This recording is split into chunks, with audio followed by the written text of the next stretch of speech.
Shalom mes bien-aimés, soyez richement bénis, c'est l'évangéliste Israël de la mission Église Baptiste Ciel de Gloire.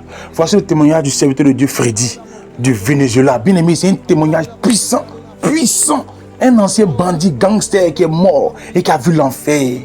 Bien-aimé, le Seigneur lui a dit beaucoup de choses, beaucoup de choses, beaucoup de choses. Dieu lui a parlé des prédicateurs qui montent à l'hôtel. Dieu a donné un avertissement à tous les prédicateurs qui montent à l'hôtel, de peur de mourir à l'hôtel. Vous allez connaître la raison pour laquelle certains prédicateurs meurent à l'hôtel. Lorsqu'ils montent sur l'hôtel, vous allez connaître cette raison-là, mes bien-aimés. Vous allez connaître la raison. Dieu a parlé aussi à tous ceux qui sont inquiets, qui ont peur des sorciers. Dieu a parlé un message pour eux. Dieu a donné un message. Dieu a dit la raison pour laquelle le diable arrive à entrer dans la vie des familles chrétiennes. Il a donné la raison. Vous allez comprendre. Qu'est-ce qui fait que le diable pénètre les familles chrétiennes? Il y a une raison. Dieu a donné ça dans un message. Il a donné ça à son serviteur. C'est un grand gangster que Dieu a délivré. Un homme dangereux au Venezuela. Qui arrive même à arrêter, à kidnapper, je vais dire, à kidnapper la mère d'une célébrité. Une célébrité du Venezuela. Une grande célébrité du Venezuela. Vous allez comprendre l'histoire. Comment ils l'ont kidnappé. Comment ils sont allés avec son ami. Tout ce qui s'est passé, ces événements. Comment cela s'est passé. Comment ces événements sont produits. Comment tout cela s'est déroulé. Vous allez comprendre toute la chose, toute l'histoire, mes bien-aimés. Vous allez tout comprendre. C'est vraiment merveilleux. Vraiment, vraiment fort. Vraiment poignant. Poignant, mes bien-aimés. Je vous encourage à partager. Et ça met toujours déclarer une parole sur lui. Toujours déclarer une parole. Vous allez comprendre quelle est la parole que ça met à déclarer sur lui. Et qu'il a impacté dans sa vie. Qui a fait qu'il a échappé à la mort plusieurs fois. Connaître ces paroles-là et apprendre à déclarer ces paroles sur vos enfants. C'est un témoignage puissant, mes bien-aimés. Commence à mettre un like, un commentaire, un like et un commentaire. J'ai toujours dit que les likes et les commentaires amènent YouTube à partager la vidéo, à montrer la vidéo de nombreuses personnes. Mets un like, un commentaire comme gloire à Dieu, comme Seigneur fait pour moi aussi, ou bien des cœurs, mes bien-aimés. Que Dieu vous bénisse abondamment, abondamment. Et nous encourageons à partager massivement. Et aussi, dans la description de la vidéo, il y a un message très important à l'endroit de tous ceux qui nous suivent de par le monde. Un message très très important dans la description de la vidéo. La description, c'est juste en bas. C'est un texte. C'est pas trop long. Et ce texte-là contient un message important. Que Dieu vous bénisse. Bonne lecture de vidéo. Shalom. Par ici, dites gloire à Dieu. Par ici, dites gloire à Dieu. Maintenant, tous ensemble, dites gloire à Dieu. Dites gloire à Dieu. Applaudissez le roi, mais applaudissez avec intelligence. Applaudissez parce qu'il vous a donné la vie. Applaudissez parce qu'il vous a donné une famille. Applaudissez parce qu'il vous a donné le souffle de vie. Applaudissez parce qu'il vous a donné des enfants. Parce qu'il est mort et ressuscité. Applaudissez parce que le sang vous a purifié. Applaudissez parce qu'aujourd'hui vous pouvez être en ce lieu alors que beaucoup là-bas dehors se perdent. Applaudissez avec intelligence que Dieu ne mérite pas un simple applaudissement, mais que vous, tous les jours de votre vie, vous viviez en applaudissant le roi des rois et le Seigneur des seigneurs. Le Seigneur ne s'applaudit pas seulement à l'église. Quand le dirigeant vous dit d'applaudir, vous devez vous lever le matin et avant de boire le café, vous devez d'abord applaudir la gloire de celui qui vous a donné le souffle de vie. Car lorsque vous étiez condamné et mort dans vos fautes et vos péchés, il est entré dans votre vie. Applaudissez autant de temps que vous le voulez. Cela ne me pose aucun problème. Applaudissez.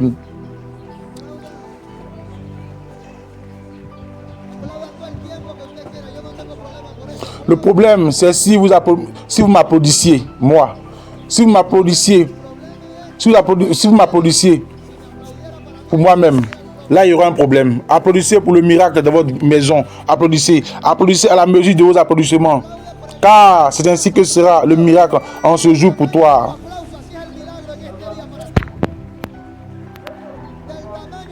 La mesure de tes applaudissements détermine l'abondance dans ta maison. La taille de tes applaudissements détermine la bénédiction dans ta famille. À son nom.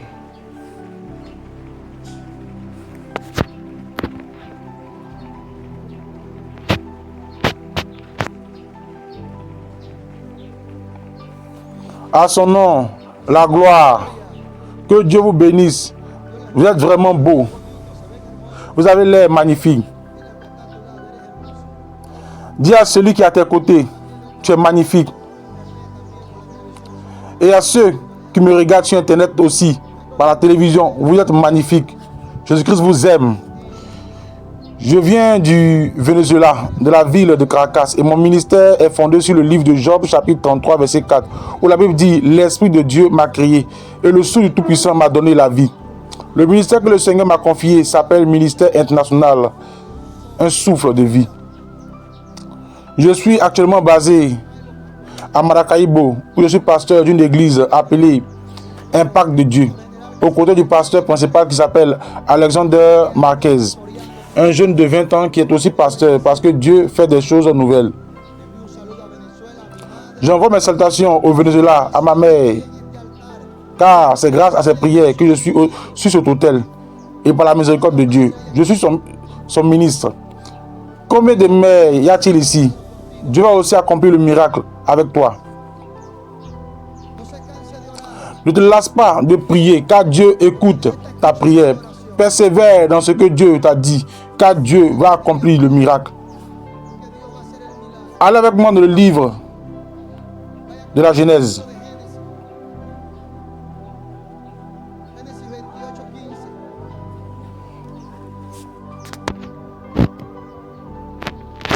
Genèse chapitre 28, verset 15.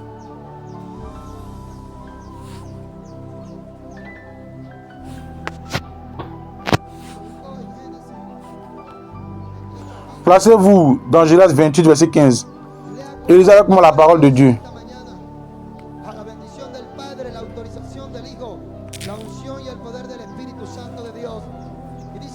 Ce matin, à la bénédiction du Père, à l'autorisation du Fils, à l'onction et la puissance du Saint-Esprit de Dieu. Et la Bible dit, voici, je suis avec toi, et je te garderai partout où tu iras, et je te ramènerai dans ce pays, car je ne t'abandonnerai pas, jusqu'à ce que j'ai fait avec toi, ce que j'ai dit, je t'ai dit. Dis à celui qui est à tes côtés, Dieu ne t'abandonnera pas, jusqu'à ce qu'il accomplisse ce qu'il t'a dit. Père, en ce matin, mon roi, je me présente devant ta présence, mon Dieu. Père, je te dédie ce témoignage à toi et à tes anges. Père, je te demande ce matin, Dieu du ciel, de recevoir ce témoignage comme un parfum d'agréable odeur, mon roi. Père, fortifie ma mère, mon roi, car c'est grâce à ces prières, mon Dieu, que je suis sur cet autel et par ta miséricorde. Seigneur, je suis ton ministre. Père, je te dédie ce témoignage à toi, à tes anges, mon roi. Je le fais pour la gloire de ton nom, papa. Père, béni, Dieu du ciel, guéri, libère à travers ce témoignage, mon roi. À toi est la puissance, à toi est le règne, et à toi est la gloire. Papa, je te dédie, mon roi, au nom de ton fils bien-aimé. Seigneur, écoute-moi ceci. Comme ma maman a commencé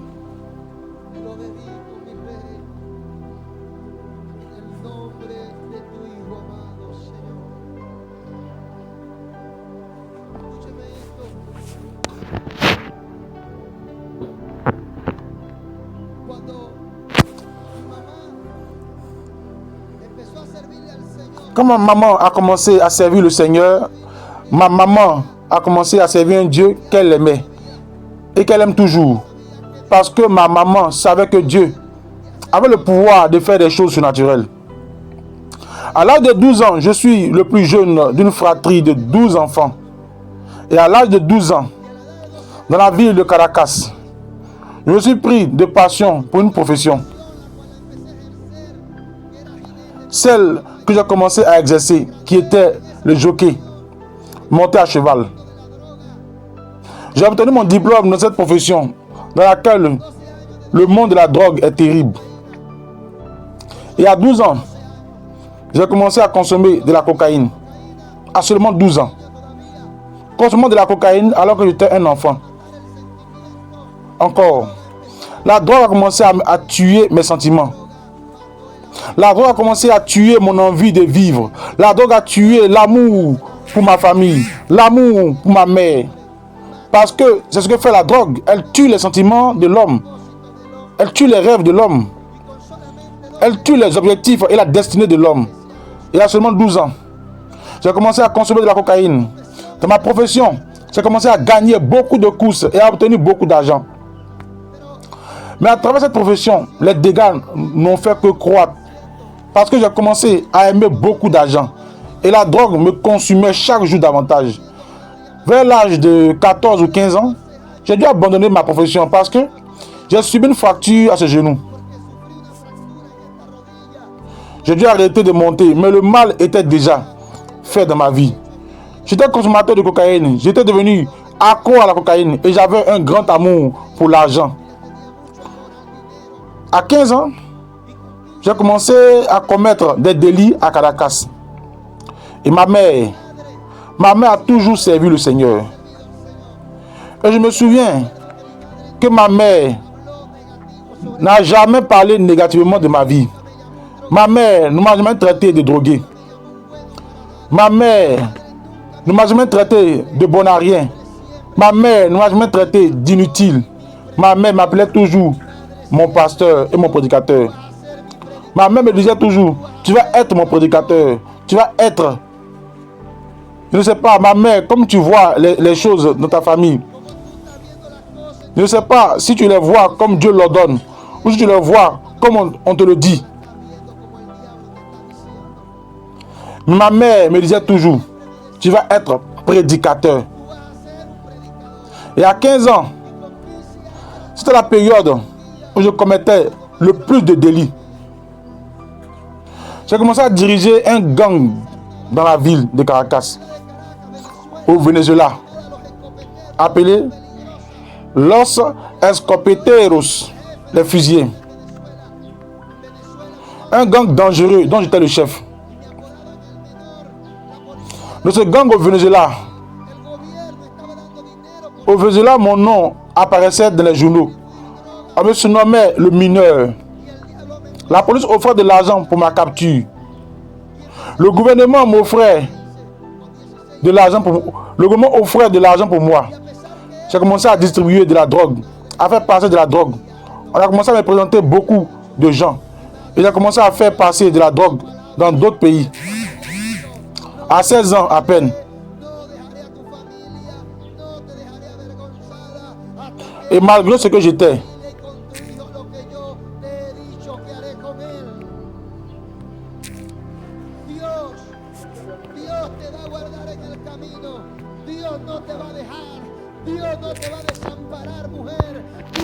ma mère croyait toujours en ce que Dieu avait dit.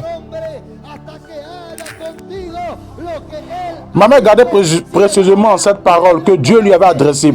Je ne t'abandonnerai pas, je ne laisserai pas ta famille dans la honte, jusqu'à ce que j'accomplisse pour ta famille et pour ton fils ce que j'ai promis. Dieu va te garder en chemin, Dieu ne t'abandonnera pas, Dieu ne te laissera pas sans secours. Femme, Dieu ne te laissera pas. Homme de l'église, il ne te laissera pas, jusqu'à ce qu'il accomplisse pour toi ce qu'il a dit. Même si tu te caches sous les pierres, il te tirera de dessous les pierres. Si tu arrives en enfer, il t'en sortira. Si tu arrives en enfer, il t'en sortira et ne t'abandonnera pas tant que ce qu'il a promis ne s'accomplira pas. Ne sera pas accompli. Ma mère a toujours gardé cette parole. Ma mère s'est toujours tenue à ce que Dieu lui avait dit. À 16 ans, j'étais accro à la cocaïne. La cocaïne ne me faisait plus rien. Alors j'ai commencé à m'injecter de l'héroïne. Car la cocaïne n'avait plus autant d'effet sur mon corps. Je gâchais toute ma jeunesse. Lui, il continuait à m'instruire et à m'enseigner chaque jour davantage. Mais je me souviens, quand j'arrivais à la maison, totalement défoncé, un pistolet à la main, ma mère se levait. Ma mère me disait, il vient ivre de l'onction. Il vient ivre de la prédication. Ma mère ne m'a jamais dit, tu viens droguer, tu viens défoncer. Non, ma mère disait toujours, il vient ivre de l'onction de la prédication. Elle m'enlevait le pistolet des mains et me disait, viens, laisse-moi te protéger. Elle me dit, papa, que par la foi, que la foi est la ferme assurance des choses qu'on espère et la conviction de ce qu'on ne voit pas. Je ne sais pas comment tu vois les choses, je ne sais pas comment tu vois tes enfants, je ne sais pas comment tu vois ton époux, mais déclare-le. Christ. Et je me souviens que souvent les remords de conscience me tuaient. J'arrivais et je disais à ma mère, maman, je ne peux plus supporter cette vie. Maman, je n'en peux plus. Maman, je suis un fils. Et ma mère se levait et me disait, non, tu n'es pas un fils du mal, car mon ventre n'a pas enfanté un fils pour le mal. Mon ventre a enfanté ce fils pour le Dieu des cieux.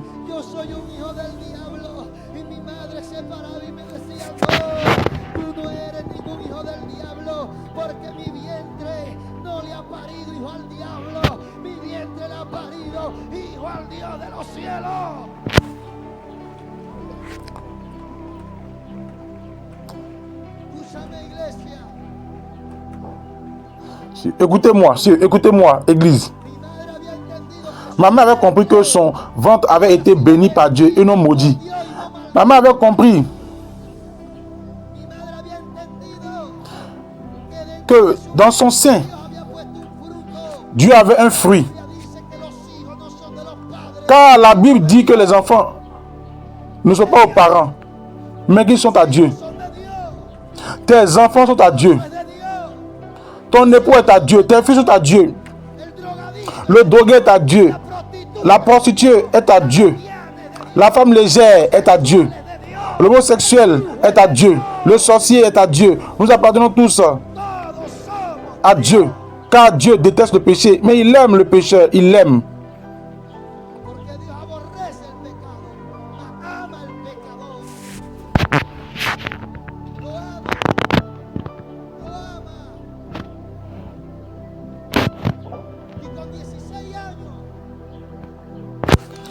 Et durant ces années, chaque jour, ma mère m'appelait.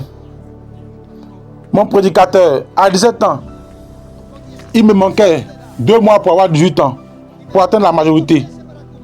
J'ai programmé avec mon gang l'enlèvement d'un artiste très reconnu au Venezuela, nommé Adolfo Cuba. Nous avons passé 1 mois à planifier l'enlèvement de la mère de cet homme. Et le jour est arrivé pour enlever cette femme. Le jour où nous l'avons enlevée à 3 heures du matin. Nous sommes sortis des environs de Caracas, de Charalave, et nous étions à Charalave avec cette victime. L'un des membres de mon gang a décidé de sortir et il a été attrapé.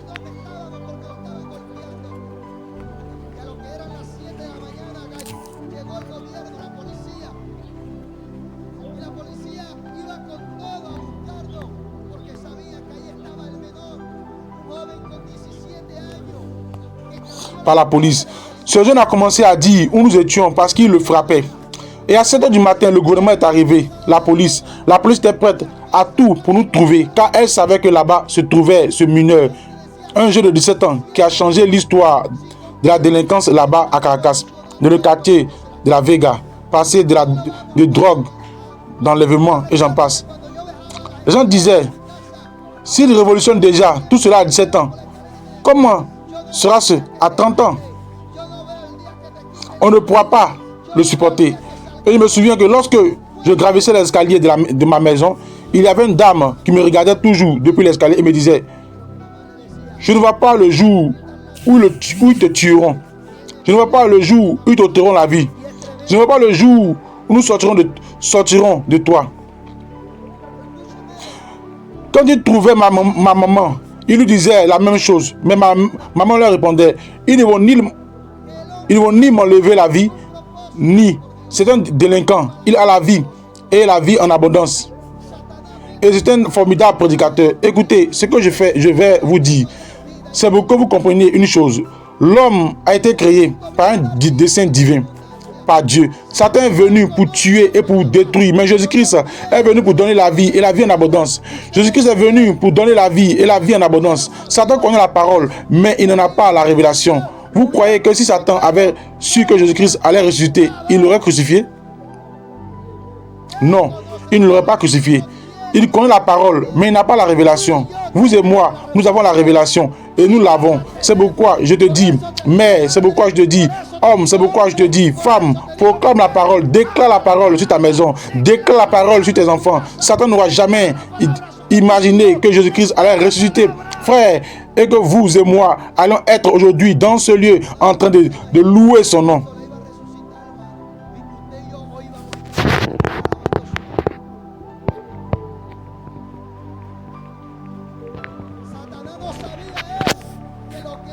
Il savait que ce qu'il utilisait me nuit.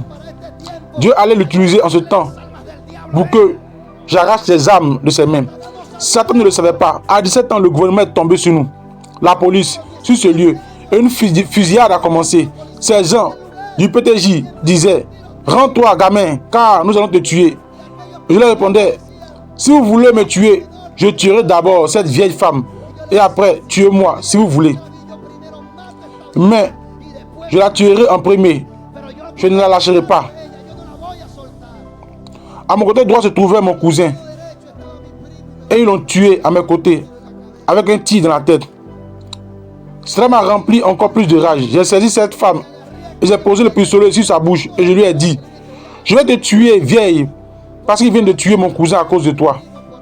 Et cette dame, effrayée, me disait: mais quel est le problème, ai-je, si c'est toi qui m'as séquestré? Mais il trompe les gens d'une manière terrible. Je lui ai dit: je ne vais pas te lâcher. Et j'ai dit à ces policiers: si vous voulez que je sorte d'ici, amenez-moi un procureur, car sans procureur, je ne sors pas d'ici. Parce que si je sors, vous allez me tuer. Et je ne vais pas vous laisser me tuer. C'est tout. Les procureurs sont arrivés. Ils sont arrivés et je suis sorti, menotté avec un procureur. J'ai mis le pistolet sur la tête du procureur et j'ai dit aux policiers: si vous tirez, je tue le procureur. Et je le paie cher parce qu'il t'enseigne. Je le paie cher parce qu'il t'enseigne beaucoup de choses. Il s'instruit sur beaucoup de choses. Maintes fois on a voulu m'ôter la vie. Maintes fois les agents du PTJ m'attrapaient et mettaient le pistolet sur ma tête. Ils voulaient me tuer. Les pistolets ne s'actionnaient pas. J'ai des cicatrices sur ma tête dues au coup de crosse qu'ils me donnaient en disant: celui-ci a un pacte avec... Il ne savait pas que celui qui avait un pacte avec Dieu était ma mère, la petite Rosa. C'est elle qui avait le pacte avec Dieu.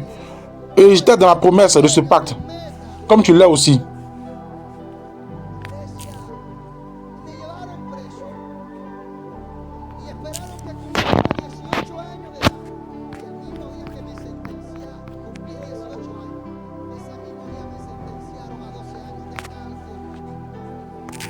Famille, où sont vos rêves, vos objectifs, église? Et ils m'ont emmené en prison et on a attendu que j'ai 18 ans. Et le jour même de mes 18 ans, ce jour-là, ils m'ont condamné à 12 ans de prison. Et je me souviens que ma mère était là et le juge s'est levé et a prononcé mes 12 ans de prison. Et ma mère s'est levée et a pointé le juge du doigt et lui a dit: tu me le condamnes à 12 ans de prison parce que c'est la loi de terrestre.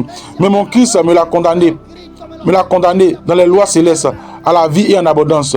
Tu me le condamnes à la mort, mais Christ me le condamne à la vie éternellement. Ma mère a 72 ans et elle saute et bondit encore. Et à cette heure, elle prie encore car elle n'a pas cessé de prier. À cette heure, elle prie pour que Dieu m'utilise. À cette heure, ma mère est à genoux en train de prier. Et avec 12 ans de prison, je suis allé dans la prison appelée Tokutito, à Valencia. Et là, j'ai fait 6 ans de prison. Mon corps était marqué parce que j'étais un jeune. J'étais un enfant qui avait perdu sa jeunesse dans la drogue. Mon enfance dans la drogue et ma jeunesse derrière les barreaux. Mais je n'ai jamais pensé que Dieu avait quelque chose de grand pour moi. Je n'ai jamais pensé que Dieu pouvait faire quelque chose de merveilleux avec moi. Mais Dieu avait dit à ma mère qu'il n'allait pas me laisser jusqu'à ce qu'il fasse avec moi ce qu'il avait dit. Et j'ai purgé 6 ans de prison.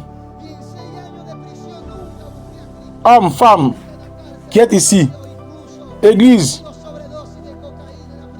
qui m'écoutait. Pendant ces 6 ans de prison, je n'ai jamais cherché Christ. Jamais en prison, je n'ai cherché Dieu. J'ai même fait des overdoses de cocaïne en prison. Parce qu'au Venezuela, dans les prisons, il y a plus de drogue à l'intérieur qu'à l'extérieur. Et là, en prison, j'ai fait une overdose de cocaïne. Et je me souviens que ma mère venait tous les jours me rendre visite. Et cette petite vieille arrivait et me disait: mon fils, Mon Christ va te sortir de cet endroit. Mon fils, quand tu sortiras d'ici, tu vas prêcher la parole de Dieu. Mon fils, quand tu sortiras d'ici, tu vas t'amener, Dieu va t'amener dans les nations. Et je lui disais, maman, ça y est, maman, je ne vais pas sortir d'ici. Et si je sors d'ici, je sors pour tuer un tas de gens. Je pouvais dire n'importe quoi, mais Dieu dans l'éternité, Dieu m'avait déjà prévu d'aujourd'hui ici en train de prêcher. Parce que dans l'éternité, tout est déjà accompli. Dieu n'est pas en train de ne rien faire. Dieu, ton miracle, le ministère de ton mari et de tes enfants, le miracle de ta maison, le miracle que tu demandes, Dieu n'est pas en train de le fabriquer. Tout est déjà fait dans l'éternité.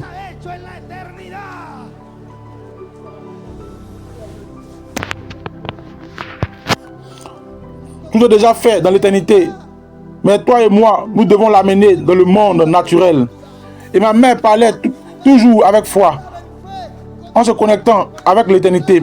La femme à la perte de sang, une femme condamnée, rejetée, a dit, si je touche le pan du vêtement du maître, je serai guéri. Et quand elle a persisté, elle a rampé et a touché le vêtement du maître. Et une force et une vertu sont sorties du maître. Mais ce n'est pas ce moment-là que Dieu lui a fait le miracle. Elle a touché le vêtement et s'est connectée avec l'éternité. Et de l'éternité est venu son miracle.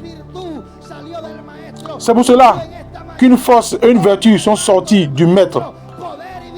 Si toi ce matin, tu touches le vêtement du maître, une force et une vertu sortiront de lui.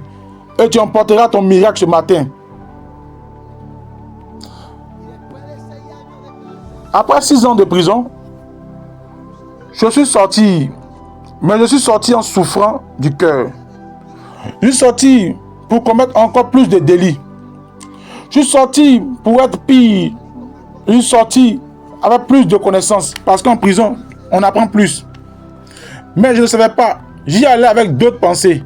J'y allais comme Paul, quand il était sur le chemin de Damas. Il allait contre les chrétiens.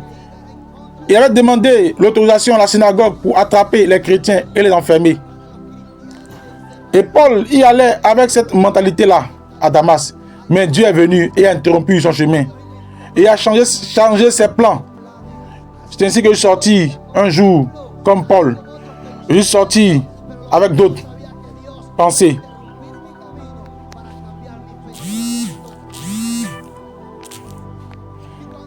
Mais ce que je ne savais pas, c'est que Dieu allait interrompre mon chemin pour changer mes pensées.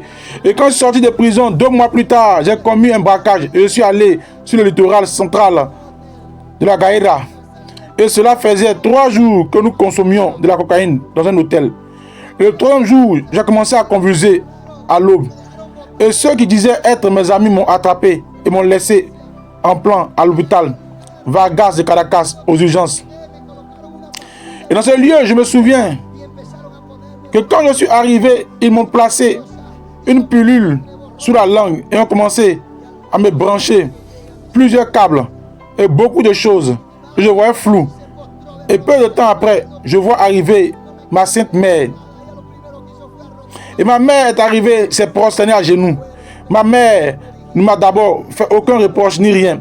La première chose qu'elle a faite a été de s'agenouiller. Et elle a dit au Seigneur, souviens-toi de ce que tu m'as dit, que tu allais le garder sur le chemin, où qu'il aille, et que tu allais le ramener dans son pays, pour qu'il témoigne de ta puissance et de ta gloire. Tu m'as promis que tu n'allais pas le laisser jusqu'à ce que tu aies fait avec lui ce que tu as dit. Église, et à un moment donné, mes yeux sont fermés et mon âme est sortie de mon corps. J'ai entendu la voix de Dieu qui m'a dit, je suis l'Éternel ton Dieu, le Dieu qui a entendu les prières de ta mère, le Dieu qui t'a prédestiné dès le ventre de ta mère, le Dieu qui a un but pour toi. Je vais t'amener à l'endroit que Satan avait préparé pour toi. Je vais t'amener dans un endroit où beaucoup de gens se trouvent à cause de la désobéissance. Je vais t'amener dans un endroit dont beaucoup pensent qu'il n'existe pas. Et il m'a amené en enfer, Église. Et quand le Seigneur m'a amené en enfer, il y avait une lumière blanche devant moi qui me parlait. Et la lumière allait devant et me parlait. Nous avancions dans un tunnel comme un vide parce que l'enfer est comme le corps de l'être humain. Est comme le corps de l'être humain se divise. Comme le corps de l'être humain. Et pendant que nous descendions, il me disait, n'aie pas peur, car tu viens avec moi. Et quand la lumière arrivait, les démons s'écartaient. Les ténèbres s'écartaient.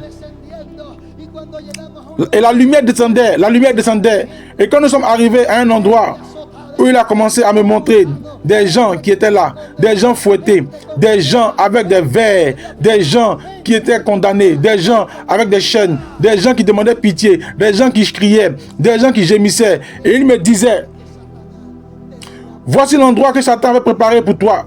Vous êtes décrété qu'à partir de ce qui est vil et méprisé, je ferai des choses grandes et merveilleuses. Et il a commencé à me montrer l'enfer. Et j'ai commencé à voir une partie de l'enfer. Et il me le montrait. Et m'a dit, je vais t'emmener dans un endroit pour que lorsque tu prêcheras, tu le dises à mon église. Car dans mon église, il y a encore des gens au sein de mon peuple qui pratiquent la fornication, qui pratiquent l'adultère, qui pratiquent le mensonge, qui pratiquent la médisance, qui pratiquent la critique, qui pratiquent l'égoïsme. Et il m'a amené dans une partie où il y avait des gens qui disaient, Alléluia. Il me les a montrés et m'a dit,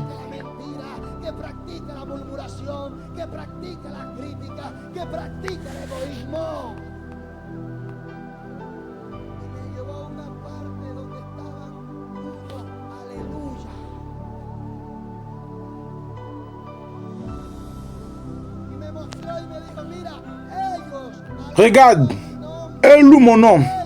Ils m'exaltaient. Ils disaient parler en mon nom. Et ne me laissez pas parler. Il y a un certain nombre de gens qui se promènent par là en disant qu'ils parlent de la part de Dieu, alors que Dieu est bien loin de ces hommes qui sont dans le péché, qui sont dans la fornication, qui sont dans l'adultère, qui pratiquent le péché, qui pratiquent la pornographie.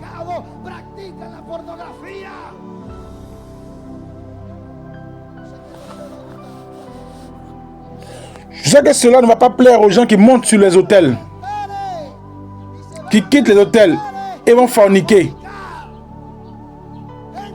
Aux gens qui montent sur les autels et chantent pour le Seigneur. Et quand ils descendent des autels, ils sortent pour médire, pour critiquer, pour pratiquer.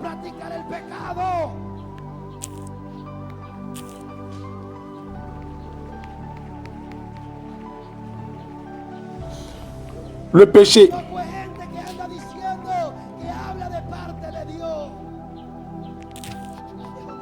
Il y a un certain nombre de personnes qui prétendent parler au nom de Dieu, alors que Dieu n'est même pas avec ces hommes à cause du péché, de l'envie, de la division.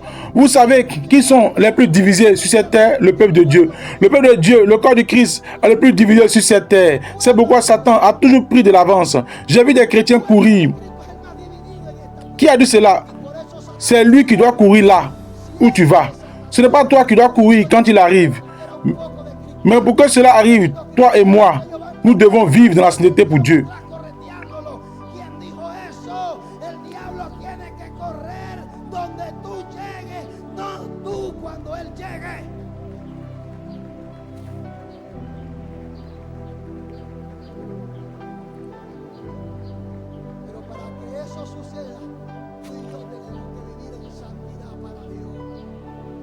Dans la sainteté, les prêtres arrivaient au lieu saint et porteurs sur les têtes ce qu'ils disaient, sainteté à l'Éternel. Quelle est la lettre qui est sur ton front, Église? Est-il écrit sainteté? L'Éternel, le Seigneur, me montrait et me disait, regarde-les. Il me disait, regarde-les. Ils pratiquent le péché. Ils pratiquaient le péché.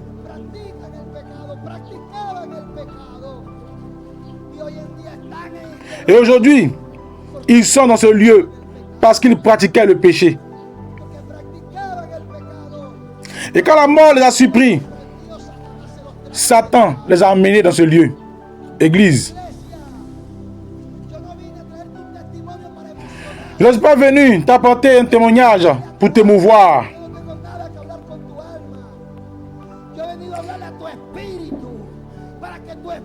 Je ne vais pas parler à ton âme, car je n'ai rien à dire à ton âme. Je suis venu parler à ton esprit. Pour que ton esprit saisisse Dieu et commence à abandonner ce que nous savons être mauvais devant Dieu. Commençons à vivre une vie de sainteté pour le Seigneur, afin que tu rejettes le péché. Dans cet enfer, il me montrait et me disait, je veux un peuple saint. Je veux un peuple sur le visage duquel se reflète ma présence, sur le visage duquel se reflète ma grâce, sur le visage duquel se reflète son amour. Loué soit le pouvoir de Dieu. Église. Et pendant 35 minutes en enfer, Dieu m'a montré combien de choses il y avait que toi et moi oublions souvent, ou sur lesquelles nous fermons les yeux. Il me disait, regarde, tu sais pourquoi Satan entre dans les foyers chrétiens? Parce qu'il donne un droit légal à Satan. Et quand tu donnes un droit légal à Satan dans ta maison, dans ta vie, dans ta famille, regarde frère, tu ne peux pas réprimander, tu ne peux pas chasser ce qu'il fait dans ta maison et dans ta famille si tu le tolères. Tu ne peux pas chasser le démon si tu tolères le péché dans ta maison. Si tu tolères le péché dans ta vie, tu perds ton temps. Car celui qui tolère le péché ne peut pas chasser le démon. Celui qui tolère le péché ne peut pas le chasser. En ce temps, il y a des foyers. Il me disait le Seigneur dans l'enfer.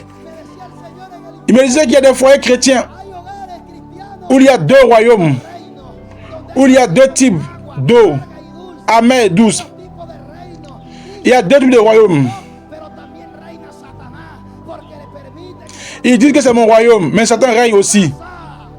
Parce qu'ils permettent à Satan d'introduire le péché dans leur maison.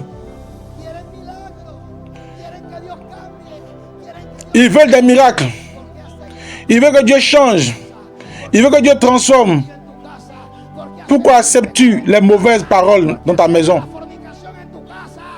Pourquoi acceptes-tu la cigarette dans ta maison? Pourquoi acceptes-tu le péché dans ta maison? Pourquoi acceptes-tu la fornication dans ta maison? Pourquoi acceptes-tu l'adultère dans ta maison? Pourquoi l'acceptes-tu? Quel est le royaume qui est dans ta maison? Le royaume de Dieu ou le royaume des ténèbres? Quel est ton royaume? À quel royaume appartiens-tu? À quel royaume sais-tu? Et puis ensuite, nous disputons avec Dieu et nous disons à Dieu, Seigneur, où es-tu, Seigneur? Je donne la dîme, je sème, j'offre, et je ne vois pas de réponse. Je vais te dire quelque chose. Les gens ou les croyants qui vivent dans le péché, qui acceptent le péché,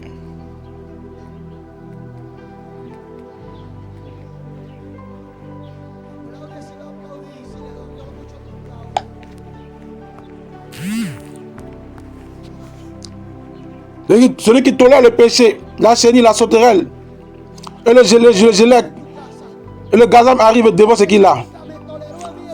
Applaudissez si vous devez applaudir, même si ça fait mal, applaudissez. Que tolères-tu dans ta maison? Ma mère ne m'a jamais toléré le péché. Ma mère ne m'a jamais rien toléré. Elle me corrigeait, me faisait comprendre et elle prononçait toujours une parole sur ma vie. Et pendant ces 35 minutes, Dieu me parlait, me montrait et me disait, le peuple d'Israël a péri par manque de connaissance. Par manque de connaissance de ma parole. Par manque de connaissance face à la réalité de ce temps. Beaucoup d'églises n'aiment pas qu'on prêche sur la sainteté ou le péché. Beaucoup de croyants n'aiment pas ces messages. Ils n'aiment que les messages de prospérité, de croissance. Mais quand on prêche sur le péché, ils se mettent en colère. Sans la sainteté, personne ne verra le Seigneur. Sans la sainteté, personne n'ira au trône. Sans la sainteté, personne ne verra la prospérité ni la croissance. Sans la sainteté, personne ne verra son rêve devenir réalité.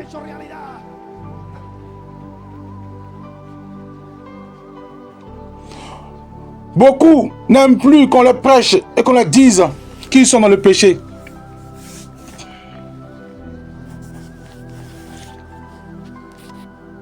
L'église de notre époque n'aime plus qu'on prêche sur le péché et qu'on interpelle le croyant. Car ils disent tout de suite que le pasteur est un légaliste, que le pasteur veut diriger la vie, que les leaders veulent diriger la vie. Ils ne veulent pas diriger ta vie, ni diriger ta famille.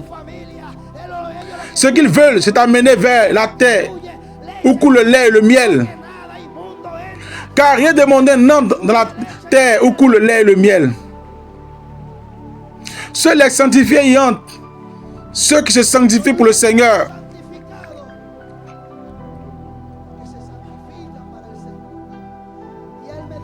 Il me disait, je vais te ressusciter, je vais t'amener et je vais te montrer. Et quand tu prêcheras ce que je t'ai donné, ce que tu as vu. Tu parleras à mon peuple. Tu leur diras que je suis à la porte, qu'ils doivent se sanctifier et ne pas tolérer le péché dans leur maison. Ah non, c'est mon fils. Vous savez pourquoi le fils prodigue est retenu chez lui? Premièrement, le père ne lui a pas toléré le péché. Il est parti pécher dehors. Prêtez-moi attention. Le père n'allait pas lui tolérer le péché. Il a décidé d'aller pécher dehors. Il est parti et a dépensé tout son argent. Et quand il s'est retrouvé sans rien, la Bible dit qu'il est rentré en lui-même. C'est-à-dire qu'il s'est repenti. Cet homme s'est repenti, Église.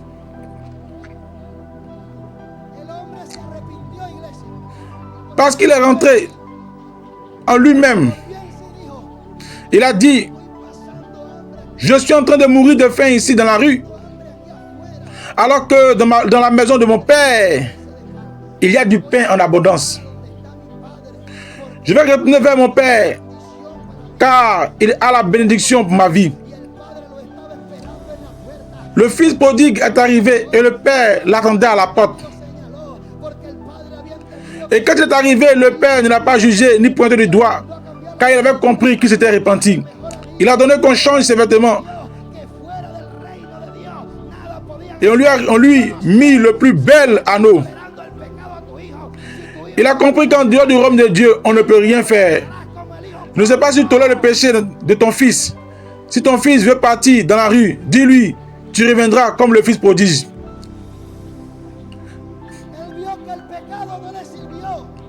Il a vu que le péché ne lui servait à rien et il a dû se repentir. Il s'est dit, si ma mère prépare de bons repas, pourquoi mangerai-je de la nourriture pour porc en vivant dans le péché? Il vaut mieux que je me repente et retourne chez moi. Je suis un homme de Dieu. Et pendant ces 35 minutes, j'ai pu voir tout ce que je suis en train de prêcher, de te prêcher. Le Seigneur m'expliquait étape par étape l'histoire du fils prodigue. Et il me montrait la tolérance du peuple de Dieu. Comment il tolère le péché de Satan. Le sentimentaliste ne vient pas de Dieu. Parfois, à cause de nos sentiments, nous nous accrochons et nous caressons le péché. Par sentimentalisme, nous caressons le péché. Jésus a parlé à Pierre. Pierre s'est laissé mourir par ses sentiments.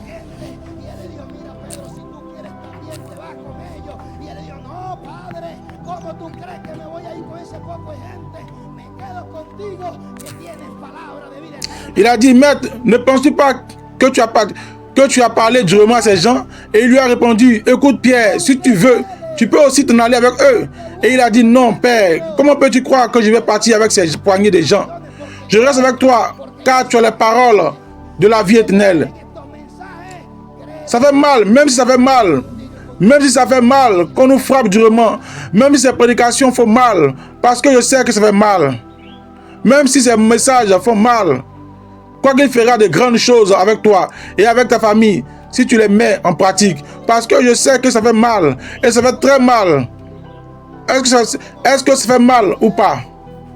Amen, oui.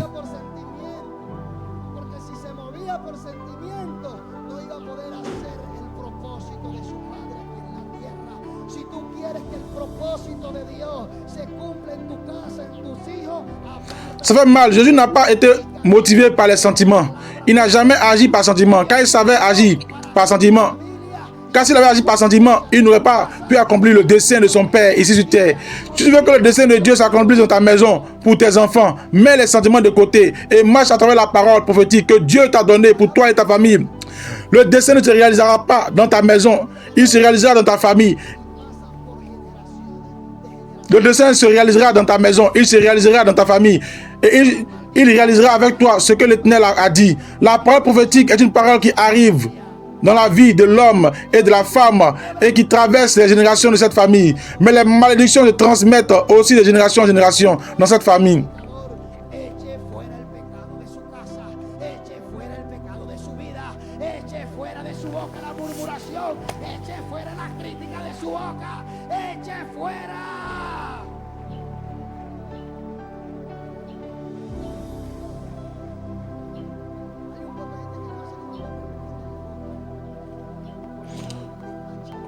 Mais tu dois briser les malédictions de Satan dans ta vie.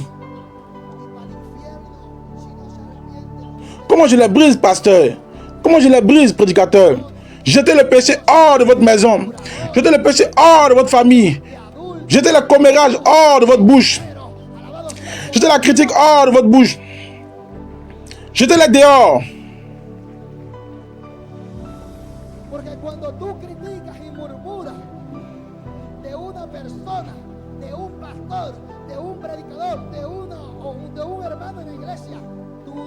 Il y a des gens qui vont attraper des boutons dans la bouche à force de faire tant de commérages et de tant critiquer. Et s'ils ne se répandent pas, l'enfer les attendra là-bas. Parce que l'enfer est plein de critiqueurs, de commères, de médisants, de fornicateurs, d'adultères, de sorciers et de magiciens. Loué soit le pouvoir de Dieu. Parce que quand tu critiques et que tu murmures sur une personne, sur un pasteur, sur un prédicateur, sur une soeur ou un frère dans l'église, tu ne murmures pas contre lui. La Bible dit que Dieu pourra pardonner beaucoup de péchés. Mais le blasphème contre le Saint-Esprit de Dieu n'est pas pardonné. Donc quand tu murmures contre ce groupe, tu blasphèmes contre le Saint-Esprit de Dieu. Je ne sais pas si Dieu te pardonnera ou si tu sais déjà l'autre chose pour ne pas avoir mal à la tête.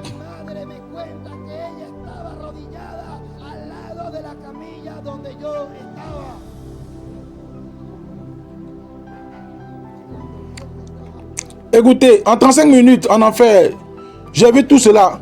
Et il m'expliquait tout cela. Et après 35 minutes mort dans une morgue, j'étais dans la morgue. On me congélait. Mais ma mère me raconte qu'elle était agenouillée à côté du brancard où j'étais. Et quand il m'a ramené dans mon corps, Dieu m'a dit, je vais te ressusciter d'entre les morts. Je vais t'amener parmi les nations. Je vais t'amener parmi les peuples. Je ferai de grandes choses avec toi.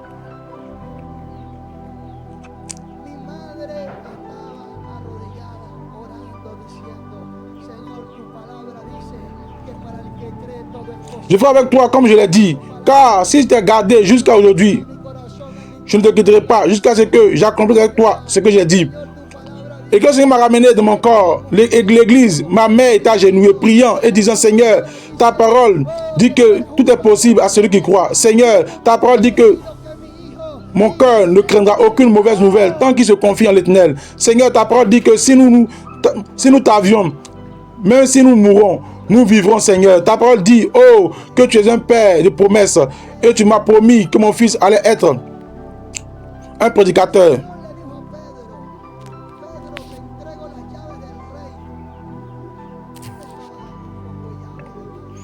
Ma mère agenouillée n'a jamais régné Dieu. Elle a toujours cité la parole.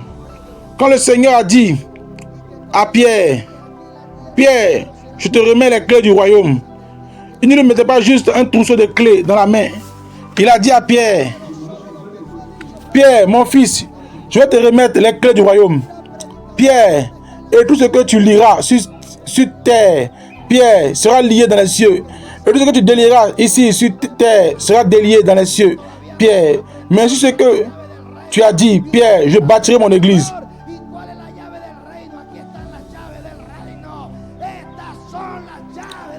Et vous me direz, prédicateur, où sont les clés? Alors le Seigneur t'a aussi remis les clés à toi.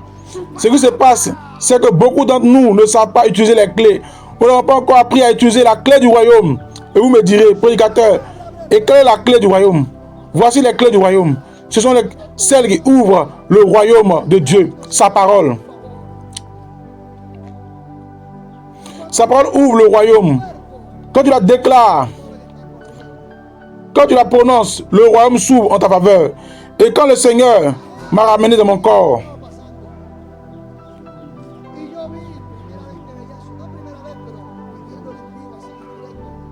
l'amour coulait encore. Les gens ne comprenaient pas ce qui se passait. Et j'ai vu. C'était la première fois que je voyais ça. Non pas la première fois, mais en le vivant directement, là. Devant moi. Car je n'avais jamais accompagné ma mère dans une église évangélique. Et quand j'ai vu ma mère avec environ 8 soeurs à ses côtés, je me disais, elle parlait en langue, elle sautait, elle bondissait. Et en plus, les autres qui étaient là, les incrédules, sont partis en courant car ils ne comprenaient rien. Mais ensuite, le Seigneur a pu m'enseigner.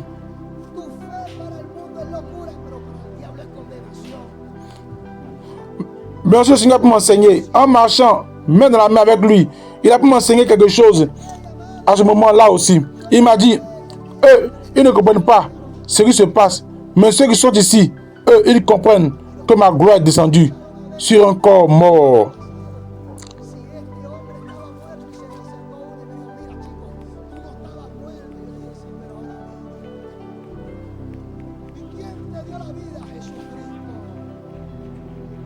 Parce que ta foi, pour le monde, c'est de la folie.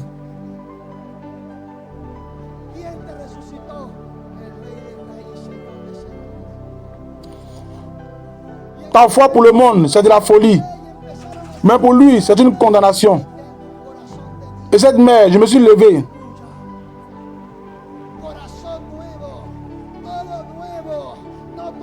Et cette mère m'a serré dans ses bras. Les journalistes sont arrivés et ils ont commencé à regarder. Ils ne comprenaient pas ce qui s'était passé car cet homme était mort. L'un d'eux s'est approché et m'a dit, écoute mon gars, tu n'étais pas mort. Je lui ai dit, si, mais maintenant je suis vivant. Et qui t'a redonné la vie? Jésus-Christ. Qui t'a ressuscité? Le roi des rois, le Seigneur des seigneurs. Et sur le moment, ils m'ont emmené une autre fois. Et j'ai commencé à me faire des examens. Et j'ai un cœur d'enfant de 4 ans.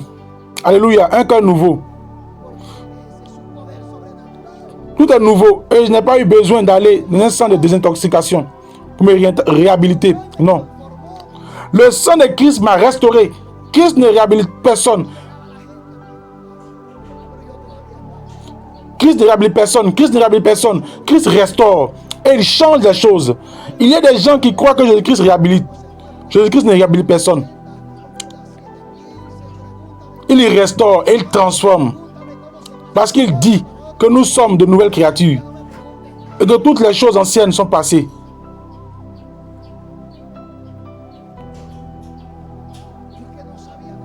Donc, il ne réhabilite personne. Il change et transforme. Car tel est son pouvoir surnaturel. Et quand le Seigneur m'a restauré et m'a transformé, je suis resté 10 jours à l'hôpital. Les gens venaient me poser des questions, mais j'étais encore comme si je ne savais rien. Écoute, petit frère, je ne savais même pas qu'Israël existait. On me posait des questions. Je leur disais, demandez-moi comment Demandez-moi comment manier un 9 mm, un calibre 380 ou un 715. Demandez-moi comment on sert d'un fusil d'assaut. Demandez-moi comment on passe de la drogue dans un autre pays. Mais sur la Bible, ne me demandez rien. Parce que je ne savais vraiment rien. J'ai vécu une expérience avec Dieu et il m'avait ressuscité.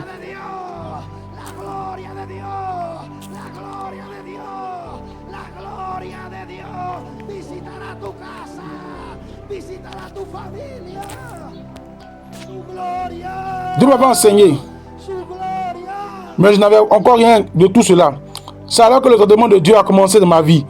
Les policiers de la PJ, police judiciaire, ont perquisitionné ma maison.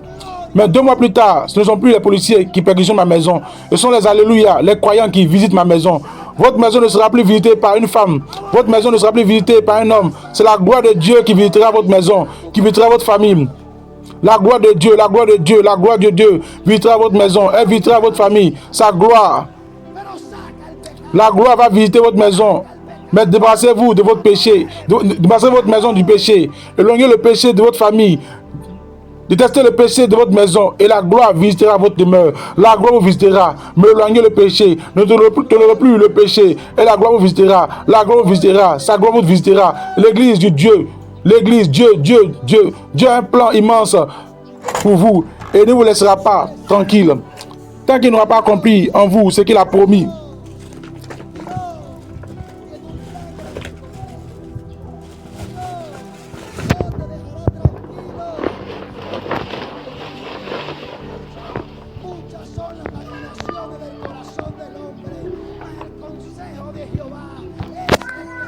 Les machinations sont dans le cœur de l'homme.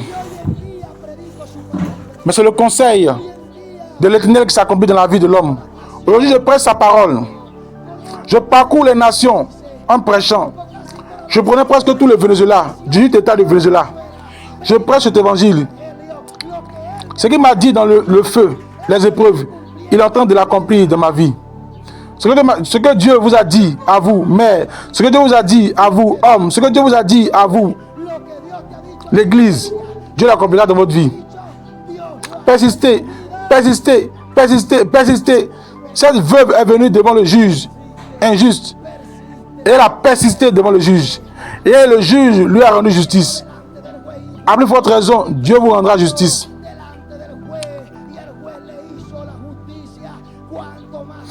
Justice pour l'église.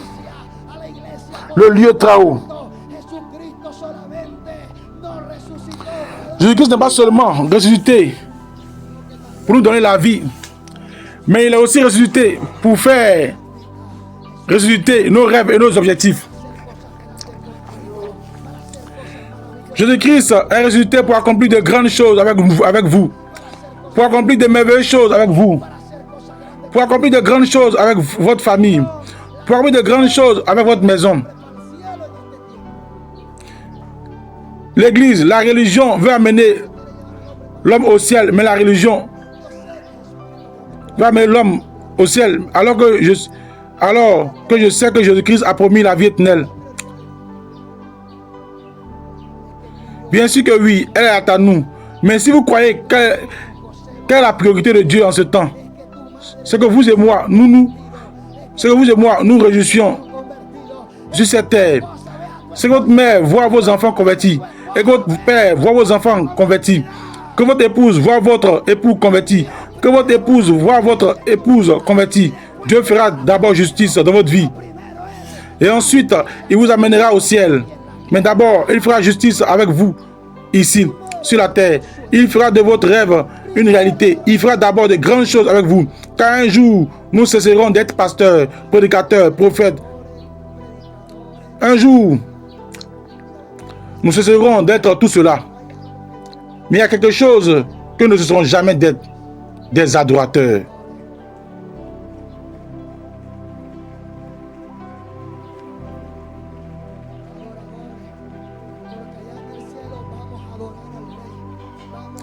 Des adorateurs, parce que là-haut au ciel, nous adorerons le roi. Nous allons adorer le roi. Là-haut au ciel, nous continuerons à être des adorateurs.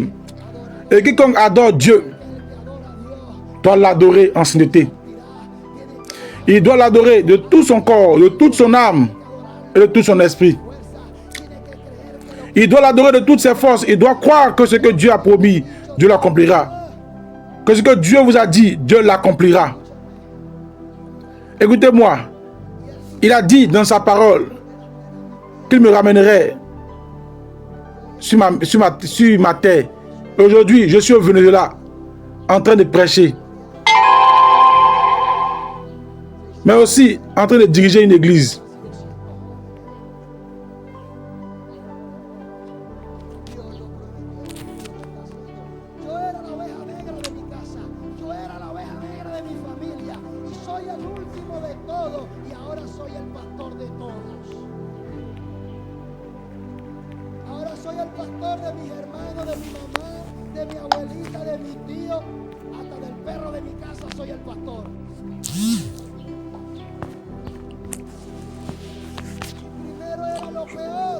En train de prêcher, mais aussi en train de diriger une église de presque 600 membres avec près de 200 jeunes. Dieu l'a promis, Dieu est en train de le faire. J'étais la brebis galeuse de ma maison. J'étais la brebis galeuse de ma famille. Je suis le dernier de tous. Et maintenant, je suis le pasteur de tous. Maintenant, je suis le pasteur de mes frères, de ma mère, de ma maman, de ma grand-mère, de mon oncle et même du chien de ma maison. Je suis le pasteur. Et au début, c'était le pire. Et maintenant, je suis le pasteur de tous dans ma maison. Et peut-être que demain, ce sera votre fils qui sera le pasteur de votre famille. Peut-être que votre époux sera le pasteur de toute une communauté également. Je veux aussi vous dire, Église, que mon Christ vit encore et fait des miracles. Mais Église, vous devez vous lever et resplendir comme l'aurore. Vous devez vous lever dans la foi, Église, et commencer à enlever ce que vous savez qui n'est pas de Dieu. Commencez à sortir de votre vie les imperfections. Chassez l'impureté de votre vie. Chassez le péché.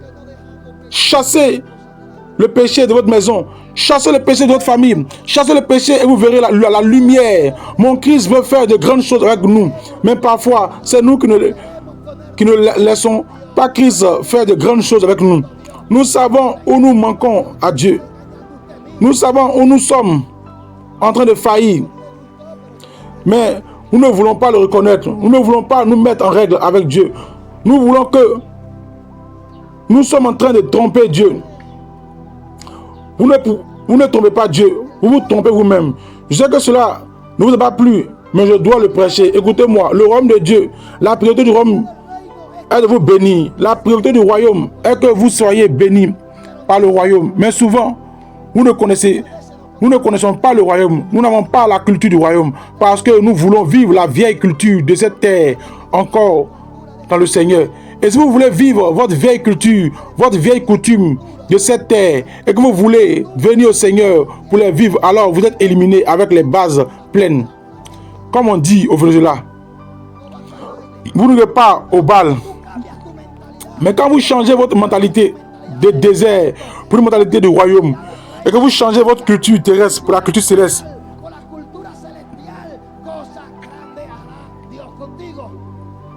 Dieu fera de grandes choses avec vous.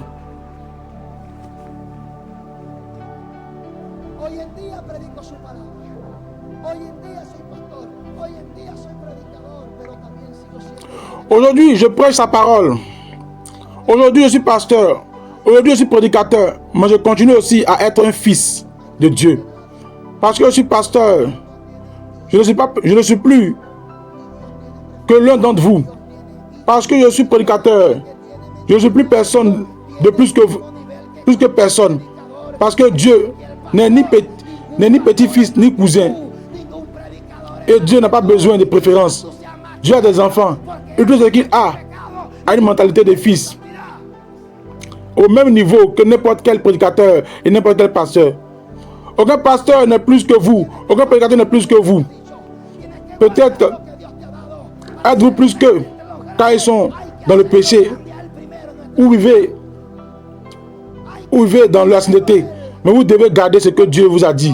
Vous devez garder ce que Dieu vous a donné pour être grand parmi les grands. Il faut le rendre grand en premier dans nos vies.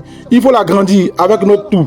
Car notre corps et notre âme, il faut l'agrandir en premier. Une chose, Dieu me dit tous les jours, quand je me lève le matin, il me dit, n'oublie jamais d'où je t'ai sorti. Car le problème de beaucoup de nous est que nous oublions d'où Dieu nous a sortis. Et c'est pourquoi nous devenons arrogants et nous nous croyons plus que Dieu. Nous ressemblons aux parents sur les autels ou partout où nous allons, où nous croyons les meilleurs parce que nous oublions que Dieu nous a sortis de la fange du péché. Nous oublions que nous venons de la saleté, que nous venons du péché. Mais quand l'homme de Dieu ou la femme de Dieu ou l'église de Christ n'oublie jamais d'où Christ l'a sorti, elle dira toujours ces mots. À toi est la puissance, à toi est la gloire, et à toi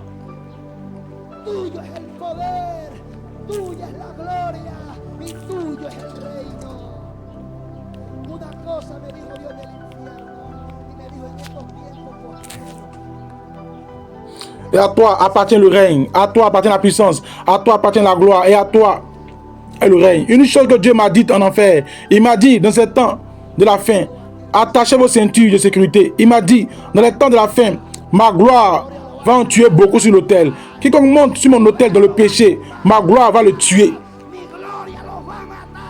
Ma gloire va le chasser de l'autel. Ma puissance va le faire tomber de l'autel. Ma gloire va le tuer sur l'autel. Croyez-le, croyez-le, car c'est déjà en train de se produire au Venezuela. Croyez-le.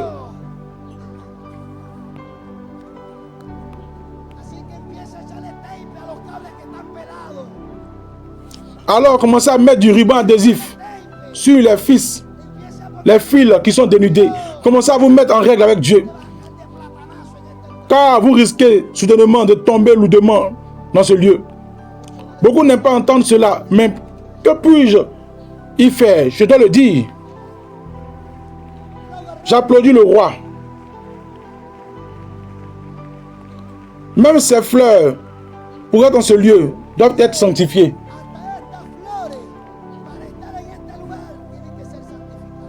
Faites par des mains saintes.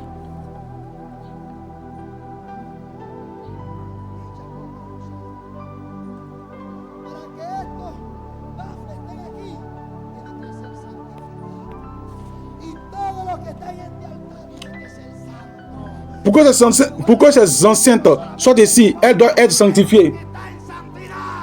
Et tout ce qui est sur cet autel doit être saint. Car dans le lieu très saint, seules montent les personnes qui sont dans la sainteté. Les personnes qui sont dans la sainteté et non dans le péché.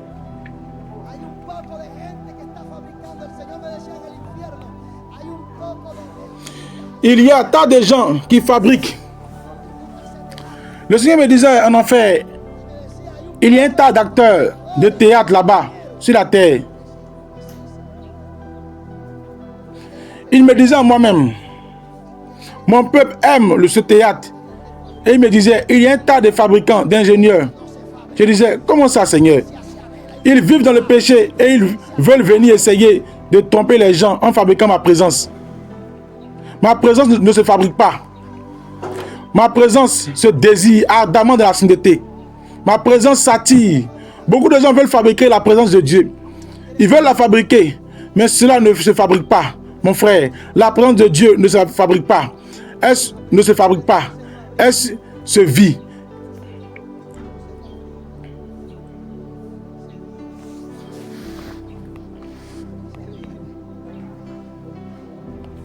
Elle se vit. Je vais me cacher ici. Elle se vit. Dis à celui qui est à côté de toi. Elle se vit. Elle se vit. N'est-ce pas, mon amour? Elle se vit. Elle ne se fabrique pas. Elle se vit.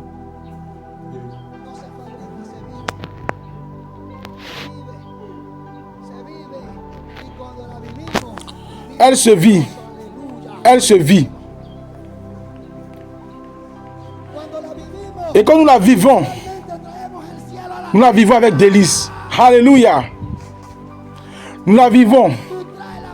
Quand nous la vivons, nous apportons littéralement le ciel sur la terre. Tu apportes la présence.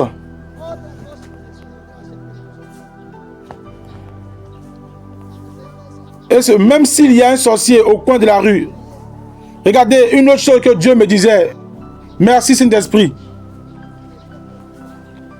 Le Seigneur me disait, il y a beaucoup de croyants, beaucoup de pasteurs d'église qui vivent dans l'inquiétude. Je disais, pourquoi, Seigneur? Parce qu'ils ont un sorcier au coin de la rue. Parce qu'ils ont un sorcier au fond. Parce qu'ils ont un sorcier à côté. Parce que l'église est entourée de sorciers. Et les pasteurs vivent dans l'inquiétude. Les sorciers vivent dans l'inquiétude. Il me disait,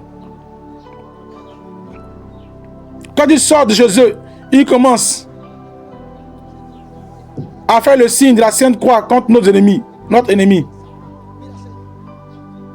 Il leur manque plus que ça. À faire le signe de la Sainte Croix contre notre ennemi. Ils commencent et sortent en disant, Seigneur, que le chien ne me mord pas. Seigneur, que la voiture ne me grasse pas. Regarde, la sorcière du coin a dit qu'elle allait me transformer en crapaud. Regarde, et il commence. Seigneur, que la voiture ne m'écrase pas. Seigneur, que la sorcière ne me pointe pas alors que je sors. Car si elle se pointe et me voit sortir, Seigneur, elle va m'attaquer. C'est-à-dire qu'elle va me faire de la sorcellerie. Où est-il écrit cela? La Bible dit qu'il gardera. Quoi? La Bible dit que le bonheur et la grâce m'accompagneront tous les jours. Venez ici, vous deux. Venez.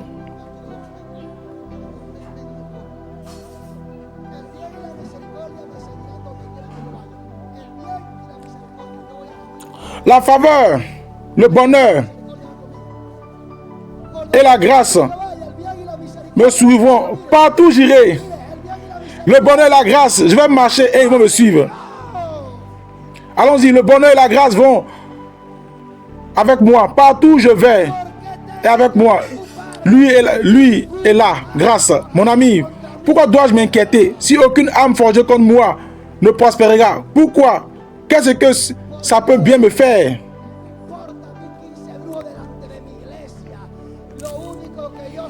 Qu'un sorcier devant mon église. La seule chose que je sais, c'est que la Bible me dit que le Seigneur Tout-Puissant m'a livré à un ennemi vaincu. Pourquoi devais-je m'inquiéter s'il me l'a déjà livré, vaincu? Ma soeur,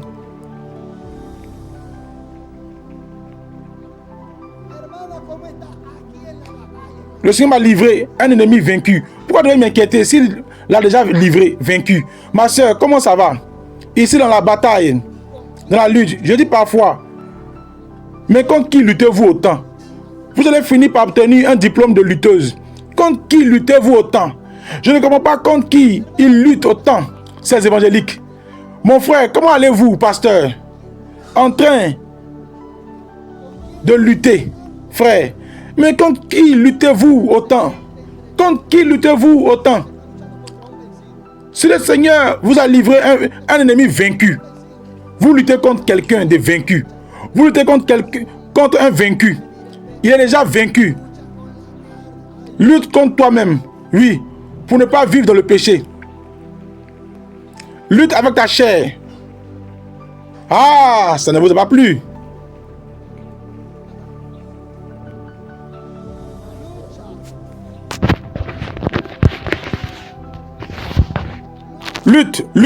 Lutte contre ta chair, oui. Si nous sommes humiliés sous la main puissante de Dieu, Satan ne peut pas atteindre ta vie. Le sorcier ne va pas te transformer en crapaud. Si tu vis dans la sainteté, c'est plutôt le crapaud qui va sortir de lui et il va se convertir à Christ. Ne vous gâchez pas la vie à cause des sorciers.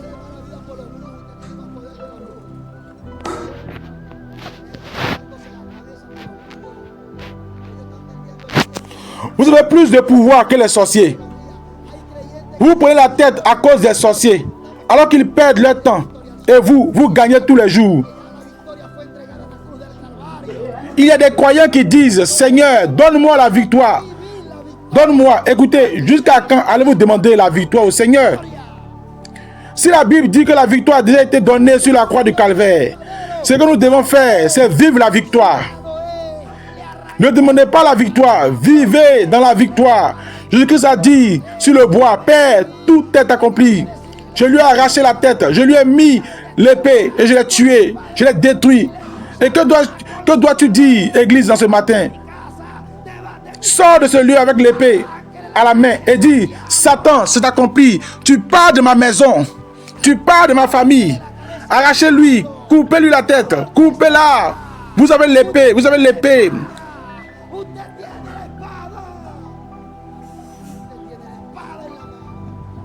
Vous avez l'épée à la main. Coupez-lui la tête. Sortez d'ici en coupant la tête aux démons. Sortez d'ici et croyez que ce que Dieu a dit, il le fera. Qui ne te laissera pas et ne t'abandonnera pas tant qu'il n'aura pas accompli avec toi ce qu'il a dit. Touche-toi personne et dis-leur, le Seigneur ne te laissera pas et ne t'abandonnera pas. Et il te gardera partout où tu iras.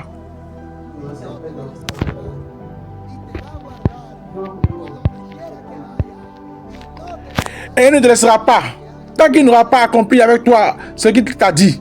Levez-vous un instant, s'il vous plaît. Nous allons lever les mains. Nous allons lever les mains vers le ciel.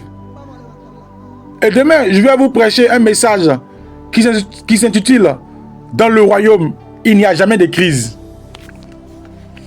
Dans le royaume,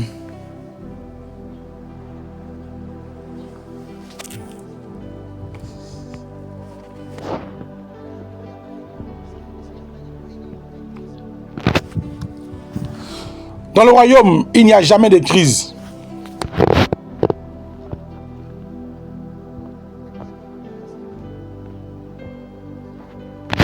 Je vous raconterai un autre petit bout de ma vie.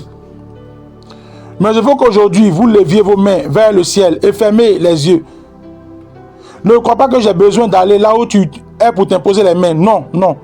Je n'ai besoin d'imposer la main à personne. Le Saint-Esprit est celui qui va poser sa main sur toi. Car parfois on se met en tête l'idée que le prédicateur, le pasteur doit m'imposer les mains. Car sinon, Dieu ne me bénit pas. N'en faites pas une doctrine. Préoccupez-vous plutôt que le Saint-Esprit de Dieu pose ses mains sur vous.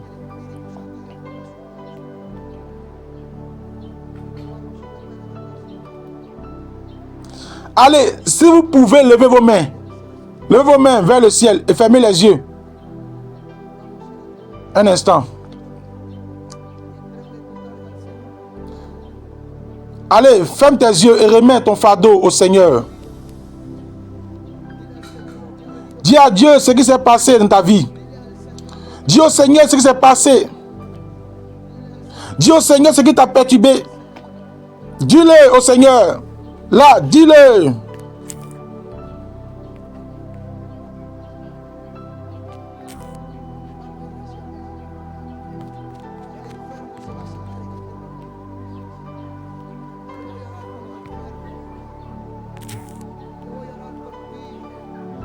Seigneur, Église, le malade va être guéri en cet instant.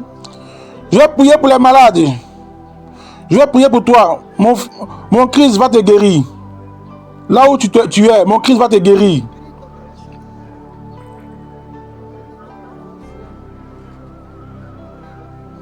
Mon Christ va te guérir. Lève tes mains vers le ciel. Allons-y. Lève-toi. Communique avec le royaume. Allons-y, Église. N'attends pas que la batterie résonne. Pour que le clavier joue. Pour que tu puisses ressentir quelque chose.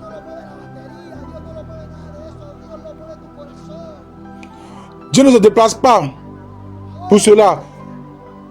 Dieu aime ton cœur. Adore Dieu. Là-haut au ciel, tu n'auras pas de batterie pour adorer. Pour adorer Dieu. Ni de saxophone. Rien de tout cela. Là-bas, tu l'adoreras avec ta voix, avec ton âme. Et tu l'adoreras de tout ton être. Ce que tu as, allons-y, adore. Lâche ta langue. Femme de Dieu, lâche ta langue, Église. Le parlant langue n'est pas une religion. Le parlant langue est le langage du royaume pour que ton esprit se connecte au royaume.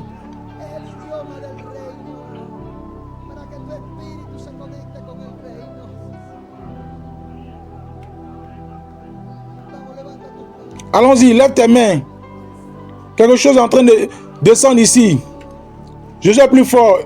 Il est sur moi. Remplis ton peuple, Esprit Saint. Je lèverai mes mains. Église, lève tes mains.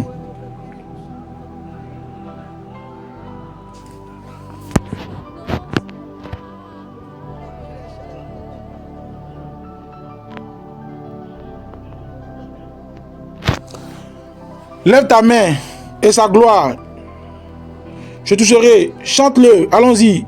Lève tes mains. Sa présence descend.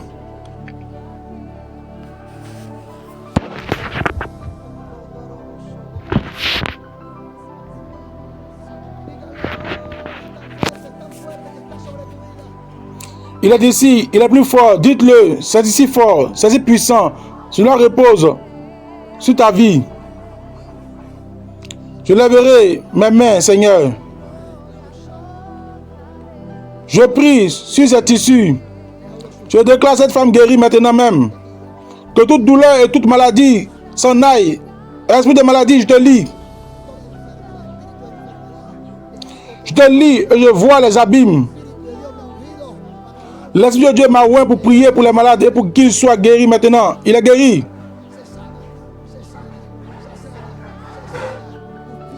Cette femme est guérie. Elle est guérie, guérie, guérie, guérie. Tes jambes retournent de la force.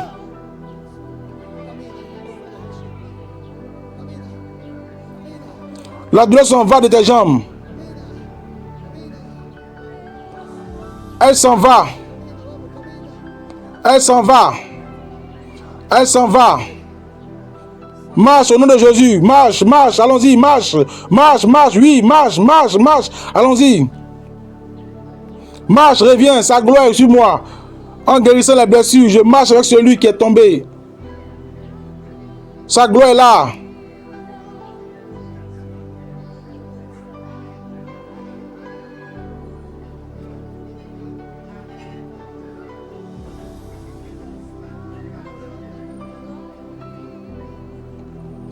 Ici, quelque chose est en train de se passer.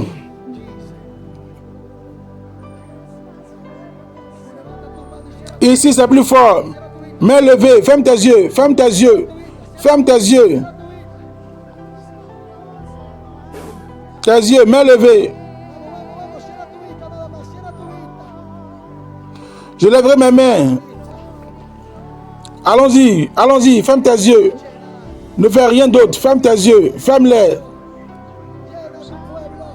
Sa gloire la touchera.